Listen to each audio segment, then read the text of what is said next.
이어서 볼게요.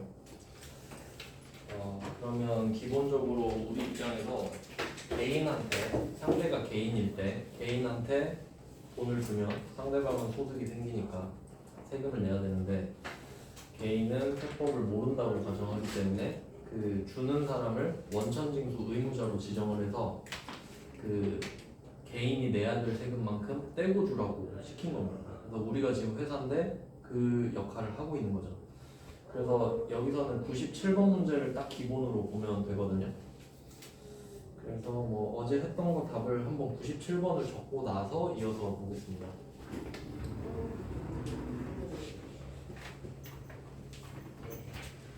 여기서 일단 급여를 먼저 잡았고, 500번 급여, 세전 금액 180만 원이고요. 세후 세전 2배죠. 그리고 그 개정 과목이 제가 둘 다 지금 급여라고 적어놨는데, 원래 그 생산직과 그 본사 직원을 월급 줄 때 그 용어를 다르게 쓰거든요. 그 흔히 임금 협상 이런 말 들어보죠. 임금 협상은 그 블루 칼라였죠. 생산직한테 주로 쓰는 말인데, 정확히 따지면 여기서는 500번 임금이 맞긴 맞거든요. 요거는 일단 써놓고, 다 써놓고 한 번 더 설명드릴게요.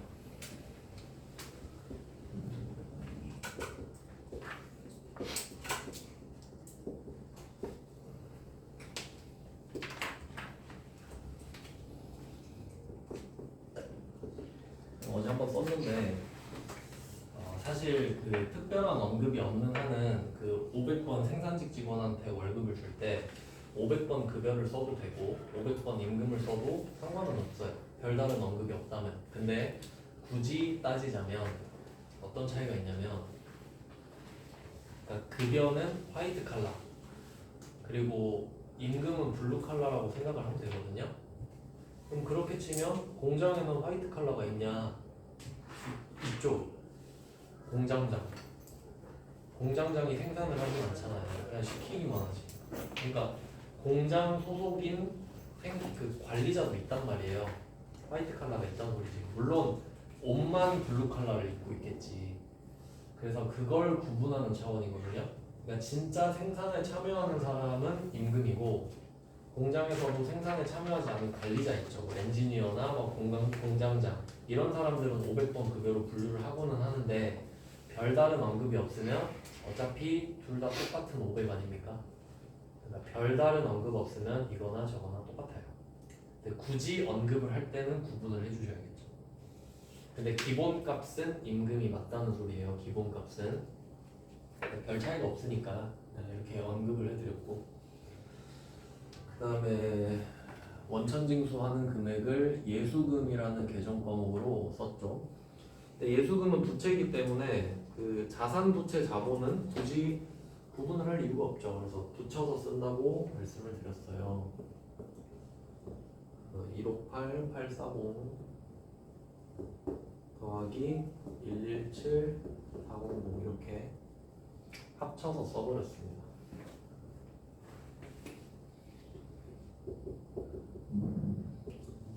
그리고 이 예수금이 지금 금액을 그 왼쪽 오른쪽 걸 합쳐서 썼는데 공제계를 합쳤죠. 근데 여기는 각각 그 158, 840이랑 117, 400에 5개씩 들어가 있죠. 어제 말씀드렸죠. 그걸 알아야 돼요. 그러니까 이 두 개는 합치든 안 합치든 항목이 5개가 들어가 있다는 게 중요해요. 그걸 나중에 낼 거거든요. 그래서 이걸 기억해 놨다가 나머지는 보통예금으로 이체를 했죠. 이체를 하고,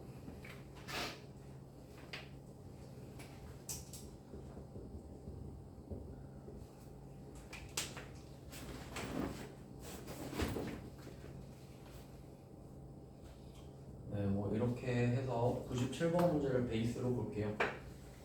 왜냐면 지금 그 상대방이 개인인 상태에서 여러 가지 사례를 줬잖아요.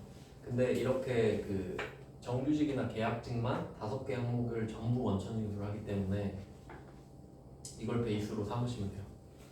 그러면 지금 원천 징수를 5개 항목을 했다는 소리는 이 5개를 걷어서 다 내줘야 된다는 소리거든요. 그거에 대해 하나씩 다 내줘 보겠습니다.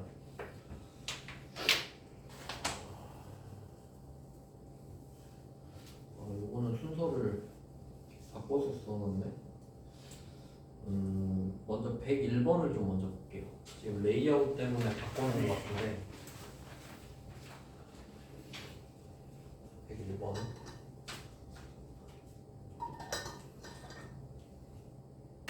101번 보면 9월 10일이죠. 왜냐면 원천 징수한 거는 다음 달 10일까지 돼야 돼요. 그러니까 지금 커트라인인 거예요, 오늘이. 그래서 오늘 마지막 날이라서 빨리 내려온 겁니다. 그러면 9월 10일에 저번 달 거겠죠? 왜냐면 8월에 원천 징수한 걸 9월 10일까지 내야 될 테니까. 네, 이렇게 했고요. 이거를 급여를 지급하면서 원천 징수한 소득세, 이걸 해석해야 돼요. 급여를 지급하면서 원천 징수한 소득세, 이게 예수금으로 되어 있죠, 지금. 예수금으로 지금 되어 있는 상태인데 이거를 낼 거예요. 네, 여기 소득세 16만 원이라고 되어 있는데 정확히 말하면 얘는 소득세랑 지방소득세를 합친 겁니다. 그냥 소득세일 수도 있는데 같이 냈다고 보셔도 돼요. 근데 실제로는 따로 내야 됩니다. 세무서랑 구청에 따로따로 내니까 일단 정확하게는 소득세만 세무서에 내려왔다고 하는 게 정확할 수는 있겠네요. 네, 막 그렇게 구분을 할 필요는 없습니다. 그럼 이거를 신용카드로 납부했잖아요. 그럼 일단 16만 원을 결제하는 거는 이 예수금 중에 16만 원을 결제를 하는 거예요. 그러니까 이거 베이스로 해서 조금씩 내는 겁니다. 그러면 지금 소득세를 내면 예수금 16만 원.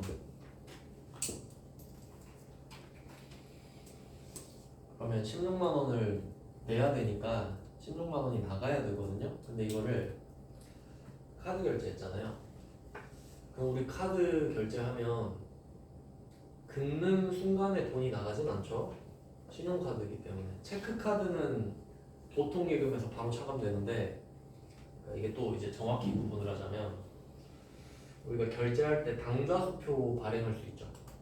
당좌수표 발행하면 상대방이 내 당좌예금 통장에서 돈을 꺼내가기 때문에 당좌예금에서 미리 차감을 해놓잖아요. 근데 체크카드를 긁으면 보통예금에서 차감이 되거든요. 그럼 체크카드 긁으면 대변에 보통예금 빼면 돼요. 실제로 그 바로 날라오잖아요. 얼마 나갔다. 그럼 그만큼 처리하면 되고, 근데 신용카드는 결제는 되는데, 그럼 이게 신용카드를 긁으면 어떤 내용이냐면 A랑 B가 있을 때 내가 A예요. 그럼 B가 나한테 물건을 주는 거죠. B가 나한테 물건을 줘요. 내가 A인데 그럼 나는 B한테 돈을 줘야 되잖아요. 근데 카드 결제를 하는 거야. 카드사가 여기 껴요. 카드사. 그럼 내가 카드를 B한테 내밀면 카드 결제를 딱 하면 어떻게 돼요? 내가 이 카드 회사 카드를 딱 긁는다는 소리는 카드 회사한테 네가 좀 내줘 라고 부탁을 하는 거죠. 그러면 카드 회사가 먼저 결제를 해줍니다. 그리고 쓴 거 모아서 다음 달에 돈 나가죠. 그럼 우리는 카드사한테 돈을 갚아야 되겠네. 이런 구조가 되는 겁니다. 그러니까 원래 A와 B의 직거래 형태였는데 카드 회사가 끼면 카드사가 B한테 돈을 주고 우리가 카드한테 돈을 다시 주는 이런 구조가 되지.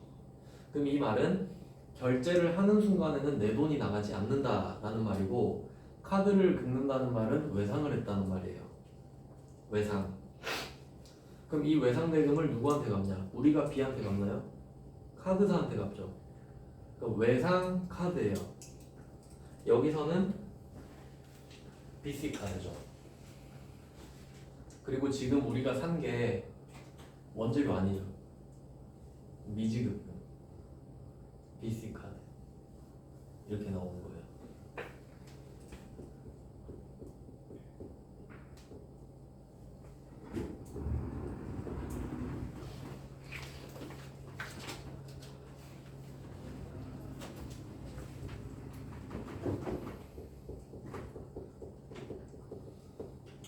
이렇게 되겠네요. 회계 처리가.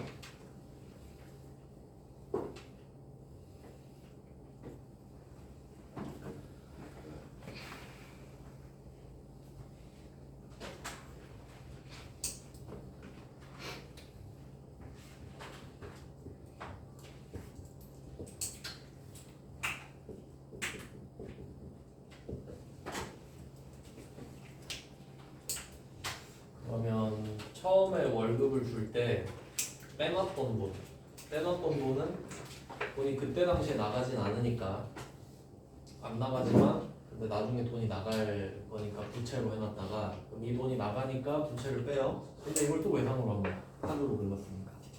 그러니까 이걸 내가 뭐 계좌이체를 했다면 보통 예금 차감되고 딱 끝나버렸을 텐데 카드로 돌려받기를 짓는 거죠.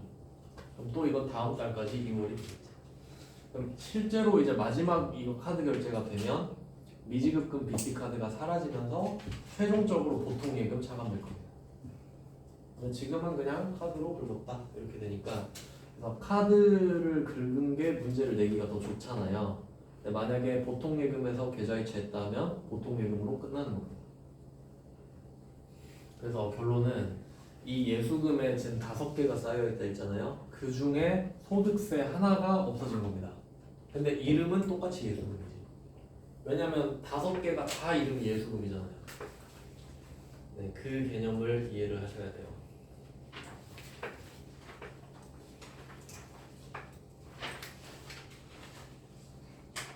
그러면 지금 5개 중에 하나를 날린 거예요. 근데 이거는 2개라고 생각해도 돼요. 소득세랑 지방소득세 한 큐에 했다고 해도 상관은 없습니다. 어차피 맥락이 같기 때문에. 그럼 여기서 포인트는 이 소득세랑 지방소득세를 같이 봐도 되는 이유가 제가 어제 부담률 적어드렸죠. 소득세랑 지방소득세는 직원의 부담률이 100%잖아요. 그러니까 삥 뜯은 것만 그대로 내주면 돼. 그러니까 이건 무슨 말이냐면 직원의 부담률이 100%라는 말은 내가 이 돈을 내는 게 하나도 안 아깝다. 왜냐면 어차피 이거 직원 돈이죠. 직원 돈으로 삥 뜯어 놓은 거잖아요. 그러니까 낼 때 하나도 안 아깝다고. 근데 만약에 직원 부담률이 50%다. 그러면 16만 원 중에 8만 원은 직원한테 삥을 뜯었겠죠. 근데 나머지 8만 원은 이거는 내가 내줘야 된단 말이에요. 그래서 8만 원은 예수금이고 나머지 8만 원은 비용 처리가 될 거예요. 그러니까 부담률이 중요한 거예요. 그러니까 얘는 직원 부담률이 100%라고 그랬잖아요. 그러니까 얘는 직원 부담률이 100%니까 그러니까 이 100%가 빠지면서 돈 16만 원 나가는 거 이거 하나도 안 아까워요. 어차피 직원 돈이거든. 그럼 반대로 직원 부담률이 0%인 것도 있었죠. 산재보험. 그러면 100% 비용이지 우리 입장에서는. 그렇게 이해를 하셔야 돼요. 그러니까 직원이 얼마나 부담을 하는지가 굉장히 중요한 포인트다 이겁니다. 그러니까 항목이 5개가 다 예수금으로 돼 있잖아요. 근데 부담률이 다 다르잖아. 그러니까 어떤 거를 납부하느냐에 따라서 회계 처리가 달라지겠지. 그럼 여기서 직원 부담률이 100%인 거는 회계 처리가 쉽죠. 그냥 예수금으로 끝나니까 이 돈은 하나도 아깝지 않습니다. 이걸 일단 먼저 했어요. 이게 쉬우니까. 소득세랑 지방소득세는 쉬워요. 그 2개를 클리어했다고 하겠습니다.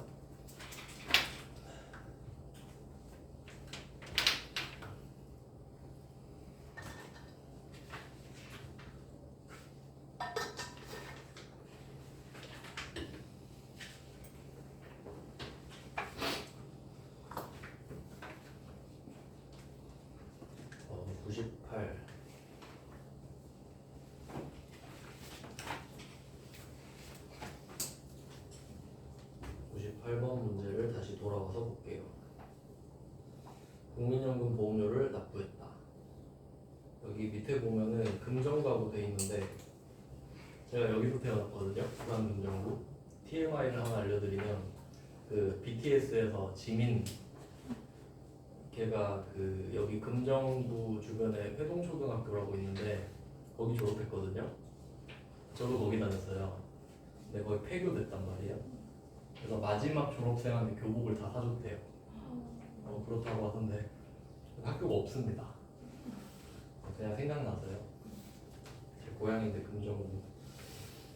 그럼 이때 보통예금 이체하여 납부했다 하는데 국민연금 보험료죠. 근데 국민연금도 예수금에 이제 포함되어 있잖아요. 그럼 얘도 없어져야겠죠. 근데 제가 국민연금 보험료는 부담률이 50%라고 말씀드렸잖아요. 그러면 이때 금액부터 한번 찾아볼게요. 98번. 총 얼마를 내는지 생각을 해보면 이때 회사 부담분이 40만원, 70만원 돼 있죠. 왜냐면 부서가 두 개니까. 그럼 이 말은 회사가 이 직원을 위해서 대신 내주는 겁니다. 그럼 회사 부담분은 비용이에요. 내주기 싫은데 내야 되니까. 그래서 회사 부담분이 40, 70.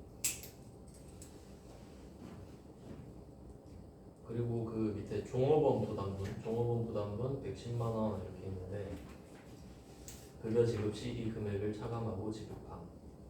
그럼 종업원 부담분이 예수금으로 되어 있죠. 급여 지급 시 이 금액을 차감해서 예수금으로 적어놓잖아요. 그러니까 직원 부담분은 예수금으로 되어 있는 거예요. 그러니까 뭐 얘한테 돈을 주면서 야 너 어차피 이거 내야 돼. 내가 원천징수 해줄게. 그래놓고 예수금으로 하는 거기 때문에. 그리고 비율을 보면은 40, 70 합치면 110이잖아요. 그리고 밑에 종업원 부담분도 110이죠. 50, 50. 정확히 50%씩. 그러면 결과적으로 납부할 돈이 얼마냐 하면 220인 거죠. 총 220이 나가야 되니까. 그럼 이거를 뭘로 내냐? 보통예금에서 이체 납부했다고 하죠. 얘는 제대로 결제를 했네요. 보통예금 110만원.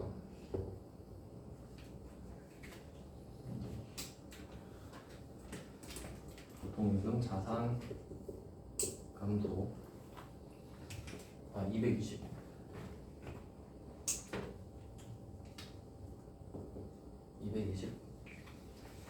그럼 220이 나간 건 팩트예요. 근데 이걸 어떻게 생각하냐? 일단 그 종업원 부담분이 쉬우니까 이렇게 할게요. 종업원 부담분은 종업원한테 110을 삥을 뜯어놓은 거예요. 그러니까 예수금에 포함된 것 중에 110을 꺼내서 주는 거거든요. 그럼 이 110은 하나도 안 아까워요. 어차피 삥 뜯은 돈이니까. 그래서 이때 예수금 110만 원을 먼저 뺄게요. 그래서 얘는 예수금이 뭐냐 하면 직원 부담분이에요. 종업원이랑 직원은 같은 말이죠. 직원 부담분.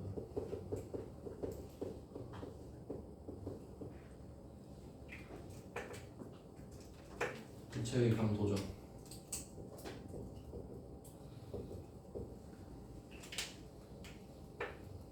그리고 나머지 110만 원은 회사가 부담을 해야 되니까 비용 처리를 하거든요. 그럼 이제 비용 처리를 해야 된다라는 말은 어떤 비용을 쓸 거냐랑도 직결되는 문제인데 여기서 말을 해주고 있습니다. 세 번째 줄에 세금과 공과로 해라.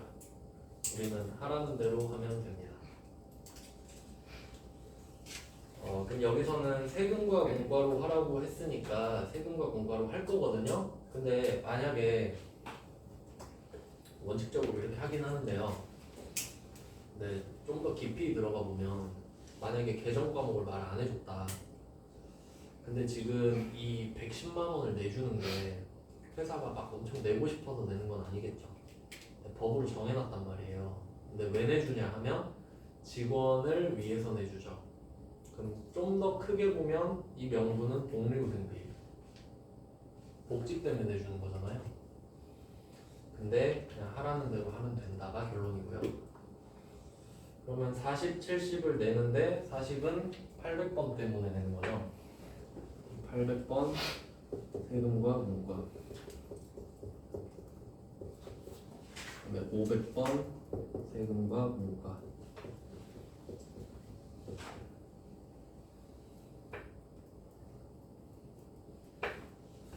800번은 40만 원, 500번은 70만 원. 숫자 잘 봐야겠죠?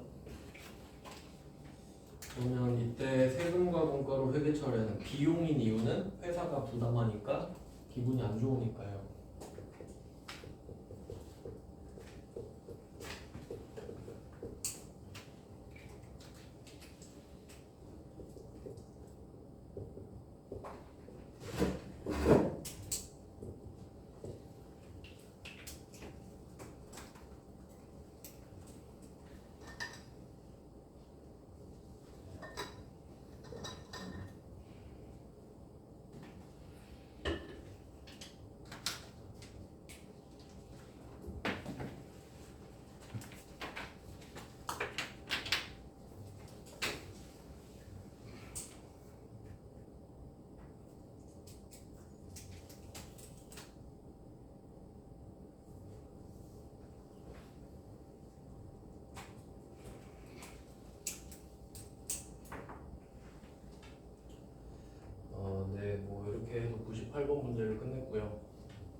밑에 그 영수증이 또 따로 나왔는데 또 이유가 있겠죠.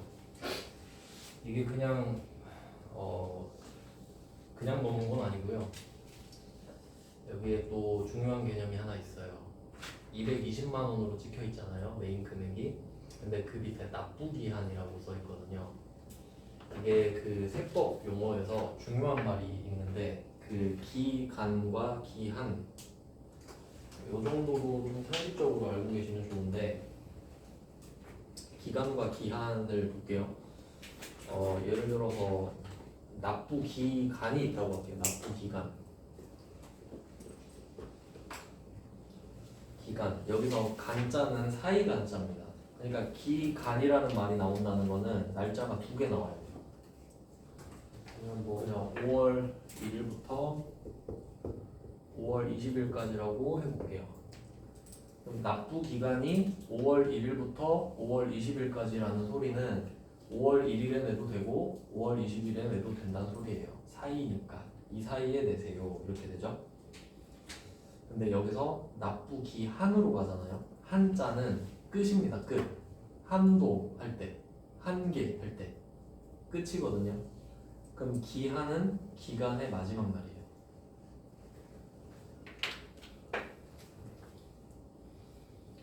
납부 기한. 어렵지 않죠? 그래서 그 우유 같은 거 보면 유통기한 있잖아요. 그러니까 유통기한은 날짜가 하루지.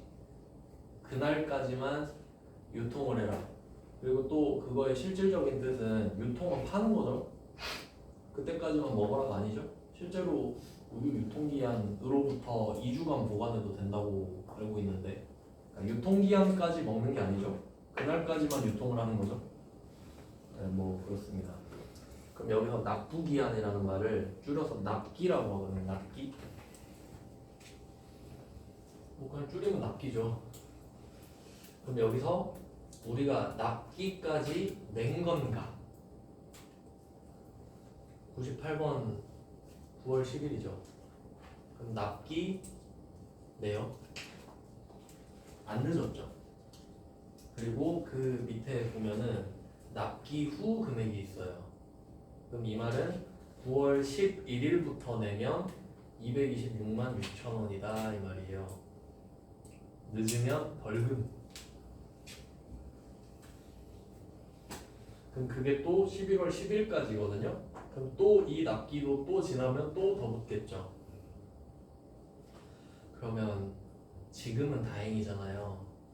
근데 저라면 9월 11일로 한번 내볼 것 같은데 그럼 다 바뀌겠죠. 뭐 어떻게 되지? 일단 이 차변에 있는 세 개는 그대로입니다. 왜냐면 이거는 명분이 그대로인데 그럼 여기서 66,000원이 더 붙죠. 이건 안 내도 되는데 더 내는 거지 않습니까? 요것만 추가로 더 해주겠지 차변에. 그래서 이런 거를 가산세, 가산금 이렇게 하거든요. 정확히 룰이 다른데 여기 가산세이려나? 가산금인가? 잘 모르겠는데 그럼 66,000원은 보통 어떻게 처리를 하냐 하면 세금과 공과를 확인해요. 근데 그러면 이게 보통 800번 세금과 공과를 쓰거든요. 왜냐면 국가에 내는 거니까 뭐 세금은 맞다 아니면 공과금으로 봐도 되긴 하거든요. 근데 지금은 좀 섞이면 안 될 것 같다 싶으면 잡손실로 해도 돼요. 뭐 그럴 수도 있다 라는 거죠. 그렇게 내진 않을 것 같습니다만. 그래서 여기서는 납기 내인지 확인할 것. 다행히 납기 내고 넘어가면 추가적인 비용은 어떻게 할 거냐. 800번 세금과 공과 또는 잡손실 정도가 있다 까지 알아두시면 되고요. 당연히 보통예금은 그만큼 더 나가겠죠. 네, 뭐 그렇게 해석하시면 됩니다. 그 다음에 17페이지로 넘어갈게요.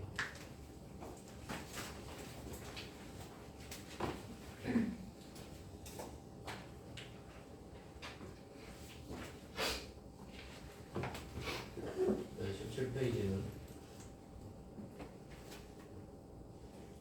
99번이군요. 99번은 건강보험료입니다. 아, 요거는 똑같습니다. 98번이랑. 구조가 똑같아요. 차이가 나는 부분은 복리후생비 딱 하나거든요.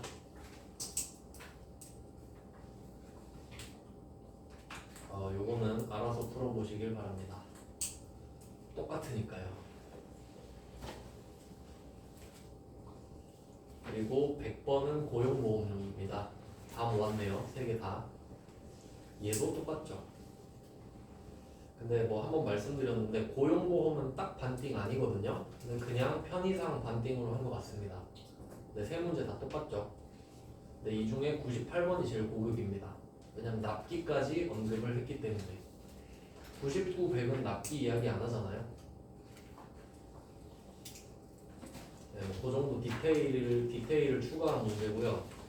그 다음에 99번은 도대체 무슨 의도인지 잘 모르겠는데 99번은 납기 넘었습니다.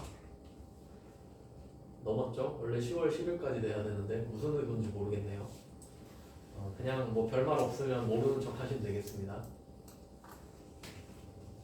그러면 다 모았죠?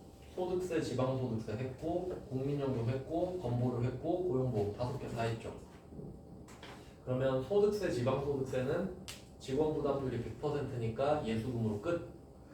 그리고 나머지 국민연금, 건보료, 고용보험료는 반띵이기 때문에 예수금은 절반만 나오고 그 나머지는 비용 처리를 500, 800 쪼개서 해주시면 된다. 세 문제 다 똑같습니다. 그래서 이걸 이해하려면 97번 문제를 이해할 수 있어야 했다. 네, 그렇게 연결이 다 되기 때문에 그래서 공부를 이렇게 제대로 해야 됩니다. 겉핥기 식으로 하면은 네, 좀 안 좋겠죠. 그래서 지금 인건비 쪽에 핵심 개정 과목은 예수금이겠죠. 예수금 하나로 그 직원 월급 주면서 원천징수하는 것과 그 5개 원천징수한 걸 납부하는 것까지 연결해서 본 겁니다. 실제로 엄청 중요한 항목이겠죠. 그럼 예수금 파트는 끝냈고 이제 102번으로 가보겠습니다. 107페이지에 102번. 시민은행에 신청한 대출금 2억 원, 10개월 만기, 이자율 8%, 이자는 만기 지급이 보통예금으로 입금되었다. 상황을 생각해 볼게요. 시민은행 가가지고 돈 좀 빌려주세요. 10개월만 빌려주세요. 이자는 0.5%고 이자는 10개월 뒤에 드릴게요. 그럼 원금 2억이랑 이자 5%를 같이 주면 되겠네. 그리고 이제 이자를 혹시 구하고 싶으시면은 사실 이 문제는 이자를 구할 필요 없습니다. 왜냐면 오늘 2억이 입금됐다가 끝이거든요. 이자를 구하려면 지금 오늘 이 돈을 갚았다고 나와야 됩니다. 근데 빌린 거랑 갚는 거 다 한번 해볼게요. 둘 다 나올 수 있으니까.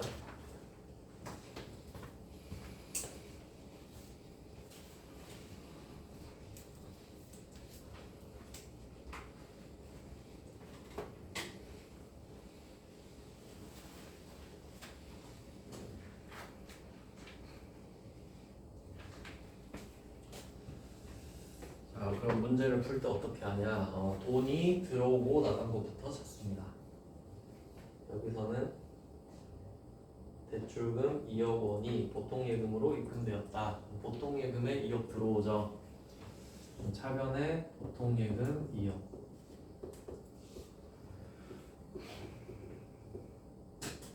보통예금 2억이 들어왔어요.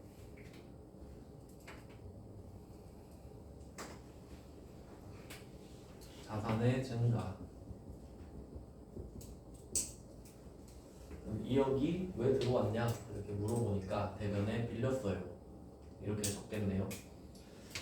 근데 돈을 빌려주고 빌리면 항상 뭐부터 체크해야 되냐면 언제 갚을지. 내가 빌렸으니까 언제 갚기로 했겠죠? 그게 10개월 뒤입니다. 그럼 이번엔 돈이 나가는 거잖아요. 10개월 뒤에. 내년까지 돈이 나가면 유동부채거든요. 그럼 10개월이면 당연히 내년까지 나가겠네요. 유동부채네. 그럼 빌린 돈을 차입금이라고 하거든요. 유동부채는 단기. 그래서 단기 차입금입니다.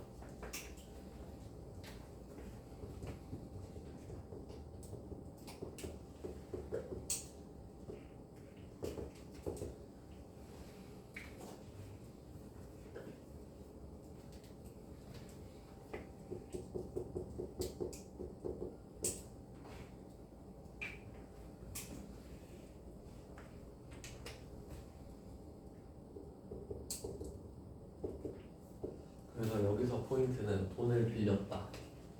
돈을 빌려서 차입금. 그리고 이 빌린 돈이 내년까지는 나가니까 그래서 단기 차입금 이렇게 됩니다. 그럼 여기서 이자를 구할 필요는 없어요. 왜냐면 지금 이자를 내진 않으니까요. 그럼 여기서 또 생각해 봐야 될 게 뭐가 있냐면 오늘이 9월 1일이고 10개월 뒤에 돈을 갚기로 했으면 그냥 개월수를 단순하게 더하면 10, 11, 12, 1, 2, 3, 4, 5, 6, 7 내년 7월 1일에 돈을 갚는 거예요. 그럼 내년 맞죠? 그럼 내년 7월 1일인데 여기다가 6개월을 더 더하면 1월 1일이 됩니다. 그럼 여기 6개월 더하면 16개월이죠. 그럼 16개월 만기 이렇게 쓰면 답 장기차입금이죠. 내년까지만 단기입니다. 자산이든 부채든. 그러니까 개월수 장난치는 거 조심하세요. 그러니까 15개월까지는 단기 차입금이죠. 16개월 되는 순간 장기 차입금. 물론 이거는 좀 기준이 근데 9월 1일에 빌리면 9월 1일부터 1년 뒤에 갚으면 8월 31일 갚는 건가? 그러면 17개월로 해야 되나요? 뭐 그렇게 애매하게 되진 않겠죠. 네, 그래서 무슨 말을 하는지 아시겠죠? 네, 단기, 장기의 경계를 찾을 줄 알아야 된다라는 말이고요. 그럼 한번 갚아볼까요? 갚아볼게요. 장기 차입금 뒤에서 한 번 더 나오거든요. 그럼 단기 차입금인 상태로 그냥 갚아볼게요. 그럼 일단 단기 차입금이라는 개념이 사라져야 돼요. 그러니까 이거를 어떻게 생각하셔야 되냐면 단기 차입금은 관념이에요. 2천만 원을 빌렸다. 2천만 원을 갚아야 된다라는 생각이에요. 근데 돈이 딱 2억이죠. 2억이 나간다. 2억을 갚아야 된다는데 꼭 2억이 나가는 건 아닐 수도 있거든요. 왜냐면 이자까지 하면 더 나가죠. 근데 여기서 이 단기 차입금은 원금의 개념이죠. 원금의 개념입니다. 그래서 원금부터 털어주고 2억. 원금 2억 털고 누구 거냐 하면 시민은행 거다.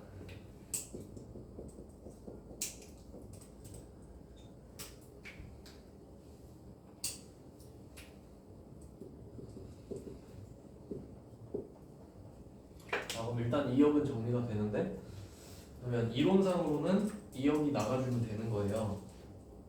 하지만 이자가 있지.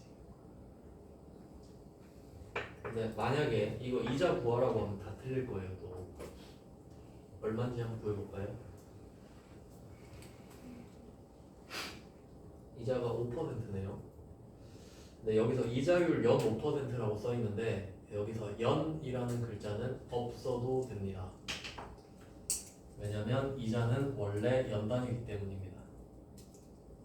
원래 이자는 연입니다. 그러니까 저 은행 앞에 막 금리 몇 퍼센트 이런 거 써 있는 거 전부 다 연단입니다. 말 안 해도. 얼마일까요? 어떻게 구할 거예요? 한번 구해볼까? 2억 원금이죠. 원금 곱하기 이자율 5%입니다. 이건 1년 단위로 했죠. 근데 우리가 1년 빌렸나요? 안 빌렸지. 그럼 이거를 12개로 쪼개요. 그리고 10개만 모아요.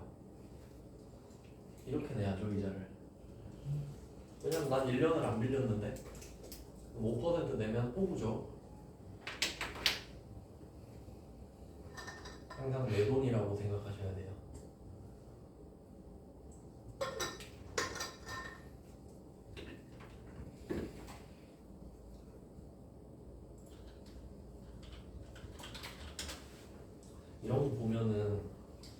은행이 진짜 돈 쉽게 벌지 않습니까? 그러니까 은행 가면 월급 많이 받죠? 왜? 돈 많이 버니까. 생각을 해보세요. 우리한테 적금 줄 땐 1% 주고 쟤네한테 돈 빌려줄 때 5% 받고 그럼 4% 먹는 거잖아요. 근데 더 웃긴 건 뭐냐면 제가 아마 언급은 했었을 거예요. 은행은 없는 돈 빌려줍니다.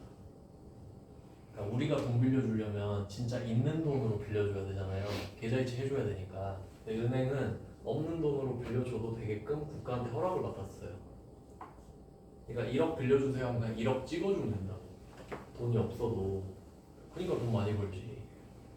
없는 돈 빌려줘 버리니까 씁쓸하죠. 돈 많으면 그 돈을 계속 버는 거지 이렇게. 그래서 코로나 때도 은행들은 그 영업이익 막 조 단위로 벌었어요. 은행은 절대로 망하지 않지 돈놀이는. 그러면 이렇게 했을 때 금액을 안 구하고 있었네. 곱하기 0.05 나누기 12 곱하기 10 하면 8333 333 이렇게 나오죠. 맞아요? 구해보셨나요? 이자 비용 소수점은 절사할게요.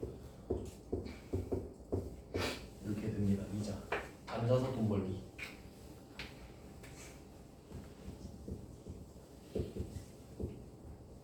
돈을 많이 벌려면 돈이 많아야 된다는 소리인데 그럼 이렇게 해서 보통 예금에서 돈이 나가겠네요. 뭐 마지막 금액은 구할 필요 없겠고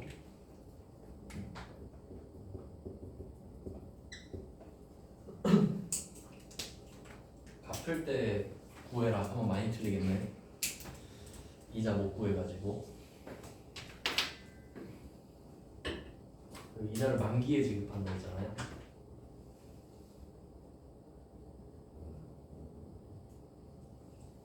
그리고 그 또 한 가지 시도해볼 만한 도전적인 문제는 이자는 구했잖아요. 뭐 그러진 않지만 은행이 선이자 뺐다 이럴 수도 있지 않나? 선이자 뺐다 그럴 수도 있죠. 그러면 처음에 2억을 찍어요. 그리고 바로 이자 비용 833333을 찍어요. 그리고 2억에서 이자를 뺀 금액만 입금됩니다. 선이자면 그 깍두기 형님들한테 돈 빌리면 그렇게 되잖아요. 2억 빌려주세요 하면 1억 주면서 2억으로 갚아 이게 선이자야 이런 느낌. 그렇게 내진 않을 건데 개념이 그렇다는 거지. 그러니까 이자를 지급하는 시기에 따라 회계 처리가 달라진다라는 걸 생각해 보자는 거예요. 결론은 102번 문제에서는 내가 지금 돈을 빌리지만 이자는 만기 때 주니까 이자는 당구해도 된다가 포인트고요.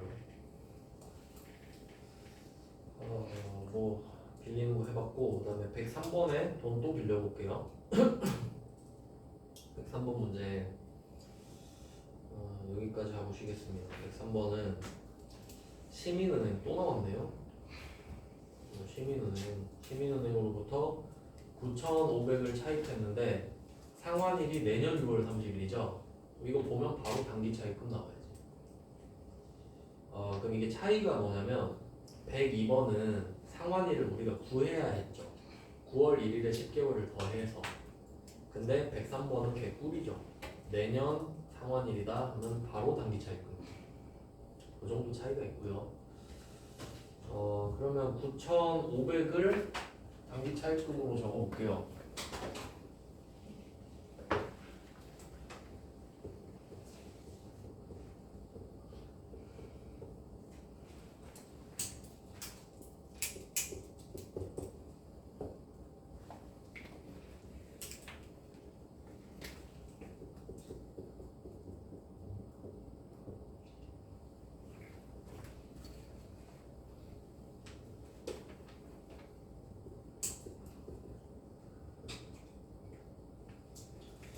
그러면 원래 9,500이 들어와야 되잖아요.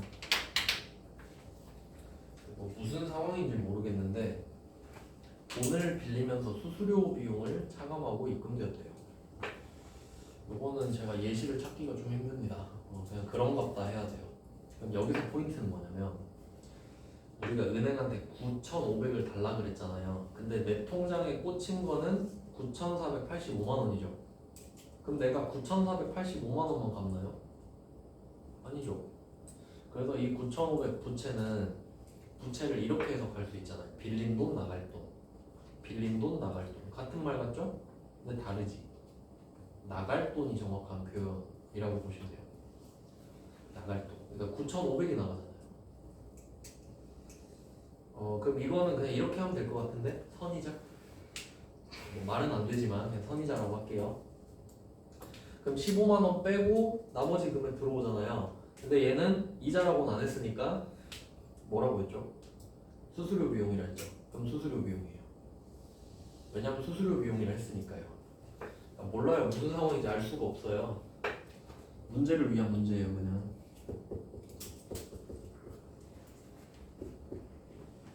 그냥 뭐 밑도 끝도 없이 내는 문제네요.